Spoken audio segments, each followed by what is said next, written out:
በስመ አብ ወወልድ ወመንፈስ ቅዱስ አሐዱ አምላክ አሜን። ሰላም አመል ዓለም ከንኩም ነዝ መንፈሳዊ ቻናል ተካተሉ ዘለኹም ናይ እግዚአብሔር ቤተሰብ ናይ ድነና ቅድስተ ቅዱሳን ድንግል ማርያም መፍቀርቲ ከመቀኒኹም ከመያለኹም ቅዱስን ሐያልን ብሩኽን አምላኽና እግዚአብሔር ዝኸበረን ዝተመስገነን ይኹን። ሎሚ ነዞም ፍቁራት አሕዋትና ብዘይ ምፍላጥ ካብ ኦርቶዶክሳዊት ተዋህዶ ቤተክርስቲያን ወፂኦም ናይ ዲያብሎስ ድራር ኮይኖም ዘለው አሕዋትና ናብቲ ቅኑዕ መንገዲ ክምለሱ እቲ ዘለውዎ ቦታ ፈሊጦም ናብ ቅድስት ቤቶም ንኽምለሱ እዛ መልእኽቲ እዚኣ እዛ ትምህርቲ እዚኣ ብጽሞና ክሰምዕዋን ኩላትና ክንሰምዓን እግዚአብሔር አምላኽና ኃይሉን ብርታዑን ክህበና ናቱ ሰናይ ፈቃዱ ይኹነልና። ሎሚ ናይ ፕሮቴስታንት አስተምህሮ ካብ መጽሐፍ ቅዱስ ወጻኢ ከም ዝኸዱ ዘለው ናይ ግልጺ እዩ። ካብኡ ሓሊፉ ድማ እዞም ካብ መዓልትና መዓልቲ አነ ሐዋርያዬ አነ ነቢዬ አነ መጋቢዬ ኢሎም ንገዛእ ርእሶም ዝሾሙ ዘለው እቲ ነቢይነት እቲ ሐዋርያነት እቲ መጋቢነት እቲ ወንጌላዊነት ንሱ መብልዒ እንጀራኦም ዝገበሩ ብስሞም ቤተክርስቲያን ዝኸፈቱ ካብ መዓልትና መዓልቱን ነናቶም ርእሲ ብምሃብ ትምህርቶም ካብቲ ሓደ ናብቲ ሓደ ዝተፈላለየ ክንሱ ኩላትና ሓደ ኢና እናበሉ ግን ዝዛረቡ ብዙሕ ፍልልውን ዘለዎም ሎሚ ካብቶም ነቢያት ኢና ዝብሉ ግን ናይ አእምሮ ጸገሙን ከይሃለዎም ዘይተርፍ ሓደ ናቶም ነቢ ከምጻልኩም እሞ ምናልባት ነዚ ነቢዚ ዘይቅበልዎ ክህሉ ይኽእሉ ኾኑ ዝቕበልዎ ኣለዉ። ኩላቶም ኣብ ፕሮቴስታንት ዘለው ነቢያት ዝበሃሉ ጸገም ዘለዎም እዮም። እዚ ማለት ከም ድፍረት ዳ ክሓስቦ ይኽእሉ ኾይኑ እምበር እቲ ጸገሞም ወይ ገንዘብ ምድላይ ወይ ክብሪ ምድላይ ዝና ምድላይ ነቢይነት ኣብ መጽሐፍ ቅዱስ ዓለም አመኒኑ ናብ ፍቅሪ እግዚአብሔር አቅሪቡ ዘለውካ ወርቅን ብሩርን ዘንዕቕ እምበር ነቢይነት ወርቅን ብሩርን ዝእክብ አይኮነን። እዚ ካብ ነቢ ኤልሳዕ ዝተማሃርናዮ ትምህርቲ እዩ። እንተኾነ ግን እዚ ፍቁር ሓውና ዝብሎ ዘሎሞ ንስማዓዮ ብድሕሪኡ ክምለሰኩም እየ። አግኝቻለሁ ኢየሱስን ቤት ውስጥ እየጸለይኩ ስላገኘው ኳሲ አያለው የሚለው ጥቅስ ከሰጠ በኋላ የማን ደጋፊ ነህ ብዬ ስጠይቅ የማንቸስተር ሲቲ ደጋፊ ነኝ አለ። ታዲያ ለምን አርሰናልን አልደገፍክም? ኢትዮጵያ ላይ እኮ ብዙ አርሰናል ደጋፊና የማንቸስተር ሲቲ ደጋፊ አለ። የማንቸስተር ዩናይትድ ደጋፊ አለ። እዚ ትሰምዑ ዘለኹም ሎቱ ስብሃት ንዕኡ ክብርን ምስጋናን አምልኾን ውዳሴን ይኹኖ ጎይታና አምላኽና መድኃኒና ኢየሱስ ክርስቶስ እቲ ሐቀኛ መንገድን ህይወትን ዝኾነ ብዘይብኡውን ድሕነት ዘይብልና አፍ ደገ አባጊዕ ዝኾነ ናይ ድሕነትና መንገዲ ከፋትን ህይወትን ዝኾነ ጎይታና ኢየሱስ ክርስቶስ እዚ ትረፍ በቃል ክትብሎ ብልብኳ ክትሓስቦ ዘይግባእ ነገር ግን ማዕረኽ እንደይ ሰይጣን ተቋጻጺርዎም ከም ዘሎ ንኸረዳእና ኢየሱስ ናይ ማንቸስተር ደጋፊኡ ክብል ተዛሪቡ ይትረፍዶ እቲ ሰማይን ምድርን ዝኾነ አምላኽና ጎይታና ኢየሱስ ክርስቶስ ንሕና እኳ ድኹማን ሓጣን ፍጥረታቱ ካብዚ ምድጋፍን ምቋምን ነፃ ዝኾንና ሰባት ኣለና ኣነ ብውልቀይ እዚ ማንቸስተር አርሰናል ክበሃል በእዝናይ ሰሙዐየ ተጻወቱ መነመን ምዃኖም እንታይ ምዃኑ ከመይ ከም ዝካየድ ግን ኣይፈልጦን እየ ምናልባት እዚ ብዘይ ምፍላጠይ ምጽድቅ ከተተሓሕዝዎ ከዓ ሓደራ እንተኾነ ግን ይትረፍ ደንሱ ንሕና እኳ ዘይንፈልጦም ኣለና ክብል ስለ ዘለኸ እዚ እናበሉ ከሎ ግን በንጻሩ እንታይም ዝብሉ ንሕና ካብ መጽሓፍ ቅዱስ ወጻኢ ትምህርቲ ኣይንምህርን ኢና መጽሐፍ ቅዱስ ጥራይ 66 ጥራይ ድርሳናት ኣይንቀበልን ተኣምራት ኣይንቀበልን እናበሉ ዝዛረቡ እዮም እስኪ ፍቁራት ኣሕዋተይ ነዚ ሎሚ ንመሃሮ ዘለና ጽኒልኩም ስምዕዎ እሞ ምስ ገዛእ ርእስኹም ተካ ተዘራረቡ እዚ ሎሚ ሕጂ ዝዛረቦ ዘለኹ ኣብ ድርሳናት ኣብ ድርሳነ ሚካኤል ኣብ ድርሳነ ገብርኤል እንተ ዝህሉስ ምተቀበልኩም ወዶ ኢልኩም እስኪ ንርእስኹም ሕተቱ ንኣብነት ናቡከደነጾር ናይ ባቢሎን ንጉስ ዝነበረ ንእግዚአብሔር ኣይሰምዕን ንእግዚአብሔር ኣይእዘዝን ኣነ ፈጣሪኤ ምስ በለ ንልዕሊ 7 ዓመት ዝኣክል ልክዕ ከም ብዕራይ ሳዕሪ በልዒሩ ልክዕ ጽፍርን ጸጉርን ኣውፅኡ ከም ብዕራይ ኮይኑ 7 ዓመት ከዓ ኣውል ዝለሓሰ ሳዕሪ ዝበልዕ ሰብ ናብ ብዕራይ ተቐይሩ እዛ ቃል እዚኣ ኣብ ድርሳነ ሚካኤል እንተ ትህሉ ነይራ ኣብ ድርሳነ ገብርኤል እንተ ትህሉ ነይራ ብሓፈሻ ኣብ ድርሳናትና እንተ ትህሉ ነይራ ሰባት ሎሚ እንታይ ይንበሉና ሰባት ክላጎጹ ምዋዕሉ ኣቀናቢሮም ራእይ በሉ ናይ ኦርቶዶክስ መጽሓፍ ሰብና ብዕራይ ተቐይሩ ይብል ኣብየት ዓገብ ወንጌል ግዳዜ ተሰብኩ እናበሉ ተዛረቡ ግን እንታይ ይግበርዎሞ ኣብ መጽሓፍ ቅዱስ ዘሎሞ እዛ ቃል እዚኣሲ ኣብ ድርሳናት ነይራ እንተ ትኸውንስ እንታይ ምበሉ ነይሮም ወይስ እንታይ ምበልኩም ነይርኩም ምተቀበልኩም ዋደኸ ኣይ ምተቀበልኩም ዋን እዚ ግን ኣብ መጽሓፍ ቅዱስ ስለ ዘሎ ኣይ ምተቀቢሎም እምበር ከምዚ ከም ዝገብር እግዚአብሔር ሲ እምነት ኣለዎም ዲ የብሎምን ኣመልክት ሕቶ ዝኣቱ እግዚአብሔር ኣቀዲሙን ንሰበይቲ ሎጥ ሰበይቲ ነይራ ጨው ገይርዋ እግዚአብሔር ይካኣሎይ ጨው ዝነበረውን እግዚአብሔር ሰብ ክገብር ይኽእል ገረብ ዝነበረ ከዛርቦ ይኽእል ንእምኒ ከዛርቦ ይኽእል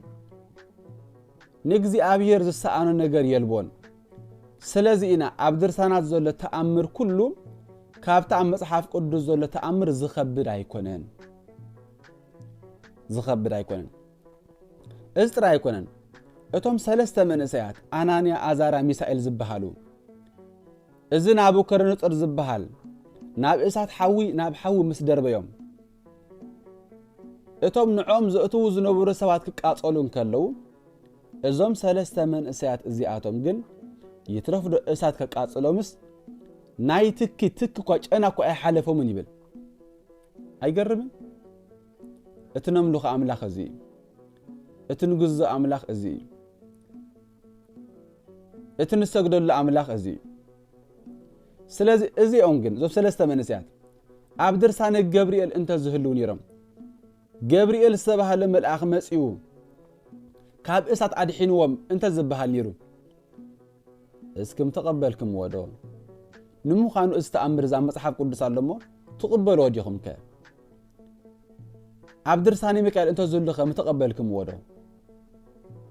ኣይ ምተቀበልኩም ወን ስለምንታይ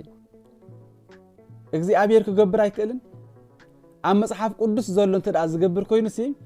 ኣብ ካልእ ዘለኸ ክገብር ኣይክእልን የቅረታ ዳ ግበርለይ ኣነ ብጣዕሚ ዝሕዝነኒ ካልእ ኣድጊ ነይራ ኣድጊ በልዓም እዛ ኣድጊ በልዓም እዚኣ ሓንቲ ግዜን ንመወዳእታን ንመጀመርተን ሓንቲ ግዜ ሰብ ዝመሃራ ዘይብላ ተዛሪባ ኣድጊ ተዛሪባ ተባሂሉ ኣብ መጽሓፍትና እንተ ዝህሉ ነይሩስ እንታይ እንበልኩም رأي بلو أرثوذكس كان مصحف قدس وصيوم እግዚአብሔር ወንጌል ከይሰብኩ بزعب أدق خزاربي يوعل له أدقي تزاريبا إلهم يزارب له مصحفتهم كم زي زبل مبلنيرهم قنت هيقبرهم أما مصحف قدس له እግዚአብሔር أدق خزارب كم زخل زأمن انت دعو خينهم أبزخون مصحف يصحف تقبلت رأي زلك مخنياتو እግዚአብሔር زسانو نجر سلزيله إسرائيلاويان قيح بحر تساقيرهم كيدهم قيح بحري حنت جزين نزل عالمن صحاي الزرعيت مدريا إذا قيح بحر زي من الباس لازلمنا قليل يمثل مبر انترف بحيل እግዚአብሔር بخالق جبر زي كلي عم مصحف قدس قديفنا أبناتنا درسانات እግዚአብሔር نبحري أبكل تكفيلو نهزو أساقيرو تباهيلو نمجمرتا ጊዜ انت زي صحاف سبات لوم انتاين بالنيرم እግዚአብሔር ይመስገን እቲ ዓቢ ዝበሃል ተአምራት ኩሉ ኣብ መጽሓፍ ቅዱስ ተጻሒፍልና ኣሎ ናይ እግዚአብሔር ናይ ሙሴ በትር ኔራ ተመን ኮይና ተመን ኔራ በትር ኮይና ንመጀመርታ ጊዜ ኣብናትና ደርሳናት እንተ ዝጽሓፍ ነይሩ ግን ሰባት ሎም እንታይን በል ነይሮም ኤልያስ ናብ ሰማያት ዓሪጉ ኣብ መጽሓፍ ቅዱስ እዚ ድንግል ማርያም ዓሪጋ ክንብል ከለና ዝዕገርግሩ ሰባት ኤልያስ ናብ ሰማያት ዓሪጉ ክብሉ ከለው ግን ኣፎም ዝሕዙ ኤልያስ ብሰረገላ እሳት ናብ ሰማያት ዓሪጉ እዩ ተኽገብሮ ይኽእሉ ሄኖክ ተሰዊሩ እዩ ተኽገብሮ ይኽእሉ ኣይሞተን እሞ እዚኦም ተሰዊሮም ከለው ዓሪጎም ከለው ነዚኣቶም ዘንጊዖም بجيك كاتخاف سمايات زوردنا بسمايات زعرقة أب سمايات زل ودسب حدا قايلن زبلو سباسي كابي متقالم تيمو دنجل مريم عارقة خدب لكلنا جن زعرقة إيسوس تراجي يبلو إلياس جن أب سمايات كم زعرقة مصحف قدس نقرنا الله أما مصحف قدس زل إلياس كي تقبلكم موتا يخون عرقتا زي تصحف الله دنجل عاريغا خطبلو مچم عين صبن مجمرت اتا مصحف قدس زلو تقبلوا دانيال كاب اف انابس እግዚአብሔር አድሕንዎ ሰብ ካብ አፍ አንበሳ ከመገሩ خدحني ይኽእል በኃይል እግዚአብሔር ግን ይካል መልአኹ ሊእኹ እግዚአብሔር አድሕንዎ እዚ ተአምር እዚ ግን ኣብናትና ድርሳናት ተዘሉስ እንታይ እንበል ነይሮም እዚ ዘምጾ ዘለኹ نفسنا من كنحاتت كنمرمر إليه إلياس كاب سماي حاو أوريدو نصلاته أطفئ نيرو إلياس كاب سماي حاو أوريدو تباهيلو عبدرسان إلياس انت صحاف نيرو جن سبات كما يجرم متقبلوه እግዚአብሔር ይመስገን ግን ኩላ መጽሐፍ ቅዱስ ጽሒፍልና ኣሎ ዮናስ ኣብ ከብደ ዓሳ 3 መዓልቲ ተቀሚጡ ይገርም ሰብ ከመይ ገይሩ ኣብ ዓሳ ነባሪ 3 መዓልቲ ይቅመጥ እንታይ ከመይ ከይተንፍስ ነይሩ ከመይ ሊኸወጽዩ እዚ ኣብ محسبዋ እዚ ኣሲ ኣብ ተኣምረ ማርያም ኣብ ድርሳናትና ተጻሒፋ እንተ ትህል ነይራ እዛ ቃል እዚኣስ ካባናውን ኣብቶም ኦርቶዶክስ ዘለና ሰባት ንምቕባሉን ምኸበደና ነይሩ ግን ብዙሓት ኣለው ኣብ መጽሓፍ ቅዱስ ስለ ዘሎ ጥራይ ዝቕበልዎ ንሕና ግን ኣብ መጽሓፍ ቅዱስ ስለ ዘሎ ጥራይ ኮና ንቕበሎም እግዚአብሔር ክገብር ከም ዝኽእል ስለ ንኣምን ዳምበር ዮናስ ኣብ ከብደ 3 መዓልቲ ገይሩ ይከኣሎ እዩ ዮናስ ኣይኮነን በኃይሉ ገይርዎ እግዚአብሔር ይኸም ገይሩ ሙሴ ናብ ግብጽ መስከደ 10 መቅዘፍቲ አውሪዱ 10 መቅዘፍቲ 11 ሞቶ በግ 12 ኻስ ጥመት ባህር እዚ ሁሉ ተአምራት እዚ ግን ኣብ መጽሐፍ ቅዱስ ዘይኮነስ ኣብ ድርሳናትና እንተ ዝጽሓፍ ነይሩ ሎሚ ሰባት ከመይ ገይሮም ንዑም ተቀበልዎ ኩሉ ግዜ ብዛዕቡ እናምጹ ተዛረቡ እግዚአብሔር ይመስገን ሕጅውን ኣብ መጽሐፍ ቅዱስ እዚ ዓበይቲ ተአምራት በብሓደ እንተ ንዝርዝሮም ንምእማኑን ከቢድ እዩ እንተኾነ ግን ኣብ መጽሐፍ ቅዱስ ተጻሒፈልና ኣሎ እቲ ካልእ ድማ ዝገርም ዝሞተ ሰብ ነፍሱ ዝተፈልየት ሰብ ብዓጽሙ ምውት ከተንስእ እንከሎ እዩ ይገርም ነቢ ኤልሳ እዩ ታሪኹ ክርዳእኩም ወይ ብቀረባ ክትረኽብዎ ኣብ ካልኣይ ነገስት ምዕራፍ 13 ቁፅሪ 20 ክትሪእዎ ትኽእሉ ኢኹም ዝሞተ ሰብ ኤልሳዕ ብዓፅሙ ገይሩ ምውታ ተንስኡ ብዓፅሙ ኤልሳዕ ንባዕሉ ዘይተንስአ ክንሱሲ ብዓፅሙ ገይሩ ግን ምውታ ተንስኡ ሎሙ ደኣ እሞ ናይ ቅዱሳን ኣዕፅምቲ ክንሕዝ እንከለና ናይ ቅዱሳን ኣዕፅምቲ ሬሳ ክነኽብር እንከለና ብክብሪ ክንሕዘን ከለና ደኣ እሞ ንምንታይም ዝቃወሙና ምስጢር መጽሓፍቲ ኾነ ሓይሊ ኣምላኽ ብዘይ ምፍላጥኩም ትጋገዩ ኣለኹም ከም ዝበለ ጎይታ እዚኣቶምን ፈትዮም ኣይኮኑን ንመጽሓፍ ቅዱስ ስለ ዘይተረድዎ ደኣ እምበር ምክንያቱ እግዚኣብሔር ካብ ናይ ቅዱሳን ብህይወቶም ከለው ጥራይ ዘይኮነስ ወላ ምስ ሞቱ ከይተረፈ መንፈሱ ካብ ኣዕፅምቲ ቅዱሳን ኣየርሕቕን እዩ ስለ ዘይረሓቐይ ድማ ኣብ ዓመቱ ኤልሳዕ ካብ ዝመውት ኣብ ዓመቱ ሰባት ክቐብሩ ኢሎም ምስ ከዱ ናብ ናይ ኤልሳዕ ዓፅሚ ምስ ደርበይዎ ናይ ኤልሳዕ ዓፅሚ ምስ ተንከፈ ብድድ ኢሉ ከዓ ምስኦም ክጎይ ጀመረ ኣይገርምን እዚ ቃል እዚ ግን ሓደ ሰብ ናይ ድንግል ማርያም ዓፅሚ ምስ ተንከፈ ተንስኡ ናይ ቅዱሳን ዓፅሚ ምስ ተንከፈ ተንስኡ ተባሂሉ እንተ ዝጽሓፍ ነይሩ ሰባት ሎሚ እንታይ ምገበር ነይሮም ረእዩም በኣርከስ ካልእ ወንጌል ዝበሃል እዚ ከመይ ገይሩ ናይ ሰብ ዓፅሚ ምስ ተንከፈ ሰብ ይትስእ ተባሂሎም ተዘረበ ግን እንታይ ገበር እሞ ኣብ መጽሓፍ ቅዱስ ዘሎ እንታይ ገበር ስለዚ ኣተፍቁራተይ ሓንቲ ኣዘላትኩም ዕድል ንሳ ድማ በተጻሒፉ ዘሎ ክትኣምኑ ደኣ እምበር ብናትኩም ሓሳብ ክትከዱ ኣይግባእን እዞም ሕዋትና መጽሓፍ ቅዱስ ጥራይ እዮም ዝብሉ ኣቲና ክንሪኦም ከለና ግን መጽሓፍ ቅዱስ ጥራይ ኣይኮኑን ዝቕበሉ መጽሓፍ ቅዱስ ጥራይ ንኽብሉ ኣፎም ይዝዛረብ እምበር ካብ መጽሓፍ ቅዱስ ወፃኢ ዝዛረብዎ ዝቕበልዎ መዓልታዊ ናይ ፓስተራቶም ናይቶም ነቢያት ናይቶም ሐዋርያት ናይቶም ወንጌላውያን ዝበሃሉ ቃላት ናቶም ይሰምዑ ካልእ መጽሓፍ ቅዱስ ጥራይ እናበሉሲ መጽሓፍ ጽሑፉ ኣሎ ይገርም ሰብ መጽሓፍ ቅዱስ ጥራይ ዝቕበል ተደኣ ኮይኑ ንምንታይ መጽሓፍ የድልዮ ሰብ መጽሓፍ ቅዱስ ጥራይ ምሰንበበ መንፈስ ቅዱስ ዝገልጸሉ ተደኣ ኮይኑ ንምንታይ ሰብ ባዕሉ ምሰንበበ ዘይርድኦም ንምንታይ እቲ ሓደ መሃሪ እቲ ሓደ ተማሃሪ ንምንታይ ተደልዩ ስለዚ ነቲ ዝብልዎሲ ንሕና ጥራይ ዘይኮንና ንምልሰሎምስ ባዕሎም ንባዕሎም እዮም ዝምልሱ እንተኾነ ግን ድርሳናት ዝብል ተኣምራት ዝብል ካብ መጽሓፍ ቅዱስ ሓሳብ ክሳዕ ዘይወፀ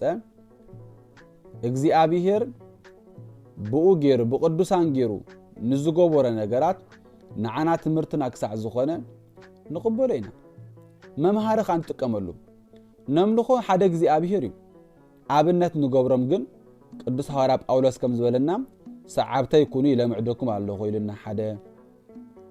ከምቲ ኣነ ንክርስቶስ ዝመሰልኮ ንዓይ መሰሉ ኢልና ክልተ ሳልሳይ ከዓ ነቶም ዝመሃርኹም መራሕትኹም ዘክርዎም ኢልና ስለዚ ናቶም ኣብነት ከመይ ገይሮም ንጎይታ ከም ዘኽበርዎ ከመይ ኢሎም ብሰማዕትነት ከም ዝሓለፉ ከመይ ኢሎም ኣብዛ ዓለም እዚኣ ከም ዝነበሩ ኣብነት ስለ ዝኾንና ንዖም ንኽተል ካልእ መጽሓፍ ቅዱስ ድርሳናት ተኣምራት እኮ ኣለዉ ንኣብነት ካብ ብሉይ ኪዳን ገድላት ኣለዉ መጽሓፈ ኢዮብ ማለት እኮ ገድለ ኢዮብ ማለት እዩ ኢዮብ ዝበሃል ኣብ ምድሪ ዝነብር ዝነበረ ከመይ ኢሉ እግዚአብሔር እንታይ ዓይነት መከራ ከም ዝወረዶም ከመይ ኢሉ እግዚአብሔር ከም ዘኽበሮ ዝገልጽ እኮ ገድልና ኢዮብ እኮ እዩ ና ኢዮብ ገድሊ እዩ ኣብ መጽሓፍ ቅዱስ ስለ ዘለኦም ተቐቢሎም መንበር ገድልና ኢዮብ እኮ እዩ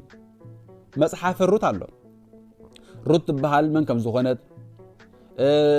ናኣሚ መን ከም ዝኾነት እንታይ ከም ዝገበረት ሩት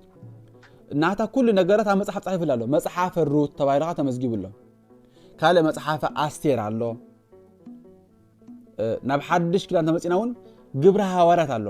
ግብረ ሐዋርያት እኮ ብግእዝ እዩ ግብረ ሐዋርያት ናይ ሐዋርያት ስራሕ ናይ ሐዋርያት ገድሊ ናይ ሐዋርያት ተግባር ማለት እኮ እዩ ቅዱስ ጳውሎስ ከመይ ኢሉ ናብ ሮሜ ይጓዓዝ ከም ዝነበረ እንታይ መከራ ኣጋጢምዎ ኣብ እስር ቤት እንታይ ኢሉ ይጽሕፍ ከም ዝነበረ እንታይ ምስመን ወንጌል ይሰብክ ከም ዝነበረ ካብ ሃዋርያት ብዝበለጸ ግብረ ሃዋርያት ብዛዕባ ጳውሎስ ይዛረብ ስለዚህ ኣብ ግብረ ሃዋርያት ብዛዕባ ጳውሎስ ብሰፊሑ ስለስተነግረ ወንጌል ኣይተሰብከን ማለት ድዩ ብዛዕባ ወንጌል ኣይዛረብን ማለት ድዩ እንተኾነ ግን መጽሓፍ ቅዱስ ስለዚህ መልእኽታት ከይተረፈውን ንኣፍሮዲጡ ሰላም በለለይ ንኣፍሮ ተመላይ ጢሞቴዎስ ከምዚ ትምሳኻ ዘሎ ብራናውን ሒስካለ ይምጻም ክሳዓነ ዝመጽና መምሃርን ናምምዓድን ማቕልብ ስለዚህ ድማ ኣብ ቀርጤት ዝሓደኩኻ ይብለኻ ንቲቶ ንፊልሞና ንኹላቶም መልእኽቲ ዝልእኸሎም ዝነበረ እዚ ወንጌል እዩ ወንጌል ወላ እኳ እንተኾነ ግን ኣብኡ ዘሎ ዝበዝሐ መልእኽታት ሰላምታ ዘጋጥሞ ዝነበረ መከራታት ከመይ ኢሉ ከም ዝሓልፍ ዝነበረ ዝገልጽ እዩ ስለዚ ካብዚ ነገር ዝወፂና ቤተ ክርስቲያንና ገድሊ ኣለዋ ልክዕ ከም ገድሊ እዮም ከም መጽሓፈ ሩት ከም መጽሓፈ ኣስቴር ከምዚ ግብረ ሃዋርያት መልእኽታት ተኣምራት ኣለዋ ከም በዓል ሰለስተ መንእሰያት ከም ናቡከደነፆር 7 ዓመት ሳዕሪ ዝበልዐ ናብ ብዕራይ ዝተቐየረ ከም ኣድጊ በልዓም ኣድጊ ቋንቋ ዝተዛረበት ከምዚኣቶም ዝኣመሰሉ ከዓ ተኣምራት ከዓ ኣለዉ እዚኣቶም ግን ብሓይሊ እግዚኣብሔር ዝግበሩ ክሳዕ ዝኾኑ ኣሜን ኢልና ንቕበሎም እምበር ክኸውን ኣይክእልን ኢልና ኣይንዛረብን እቲ ሓሳብ እቲ ትምህርቲ ክሳዕ ንመጽሓፍ ቅዱስ መሲሉ ዝኸደ ነዚ ነገር ዝንቕበሎም ናይ መጽሓፍቲ መጽሓፍ ግን ልዕሊ ኩሉ መጽሓፍ ቅዱስ ከም ዝኾነ ኣሚንና ንኸይድ ማለት እዩ ስለዚ ፍቁራን ኣሕዋተይ እዘምጾ ዘለኹ እስኪ እዚ ሕጂ ዝገለጾሲ ኣብ መጽሓፍ ቅዱስ እንተዘይነብር ነይሩስ ምተቐበልክዎ ዶ ኢልኩም ሕተቱ መልስኹም ኣይምተቐበልክዎን ዝብል ተዳ ኮይኑ እግዚኣብሔር ነዚ ነገር እዚ ክገብሮም ይኽእል ዶ እወ ይኽእል እንተዳ ኮይኑ ትመልሲ እንታይ ኮንኩም ዳጂ ተቐበልዎ ደስታራት ኣይንቐበልን ገድላት ኣይንቐበልን ልክዕ ከም ናይ ጠንቆልቲ ገይሮም ዝሓስብዎ እግዚኣብሔር ይቕረበለሎ እግዚአብሔር ይቅረበልሉ ስለዚህ ነዚ ነገር ገዲፎም ስለዝኾዱ ንሕሱር አእምሮ ስለስተዋህቡ ኢየሱስ ናይ ማንቸስተር ደጋፊ እዩ ኢየሱስ በቴሌፎን ሄሎ ኢየሱስ ኢሎም በቁጥር ዝድውሉ ኢየሱስ ተገሊጹለይ በጣም ዝሕፍር አለው ሓንቱ ጓሉን ተዛረብ ነራ ኢየሱስ ተገሊጹለይ ጅንስ ስር ተኸዲኑሲ ተገሊጹለይ كدان كغير مسبالكوس نزموت كيفتني لس قص يقيره كوموتوت سمع خوغر الله ኢየሱስሲ نزموت كيفتن بس ما نو ወልድ መንፈስ ቅዱስ ከምዚ አቶም እዚኦም ሲንት እዚኦም ካ መንፈስ ቅዱስ ሓዲርን መንፈስ ቅዱስ ወሪድን ዝብሉ ሰባት እዮም ይገርም እግዚአብሔር ናብ ልቦና የሚብለሰም نحناون بذا قدس እምነትና ክንጸና አምላኽና እግዚአብሔር ይደግፈና ናይ እግዚአብሔር ምሕረት ናይ አዲና ናይ ቅድስተ ቅዱሳን ድንግል ማርያም አማላድነት ናይ ኩሎም ቅዱሳን አባትና በረኸቶም ምስኩላትና ይኹን ወስብሐት ለእግዚአብሔር በሰላም